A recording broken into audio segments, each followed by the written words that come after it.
DPRD Sulsel menggelar rapat paripurna di kantor Gubernur Sulsel Jalan Urip Sumoharjo, Makassar. Paripurna ini menjadi momen bersejarah karena gedung DPRD pernah dibakar massa pada 29 Agustus 2025 lalu.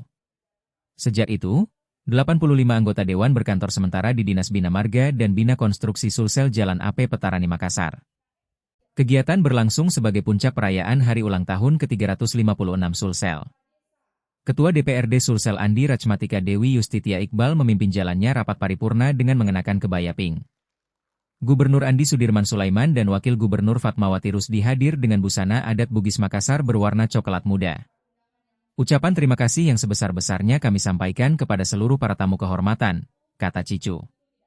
Semoga kehadiran kita semua menjadi inspirasi agar pelayanan publik semakin optimal dan pembangunan Sulsel terus maju, ujarnya.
Download Tribun X sekarang, menghadirkan lokal menjadi Indonesia.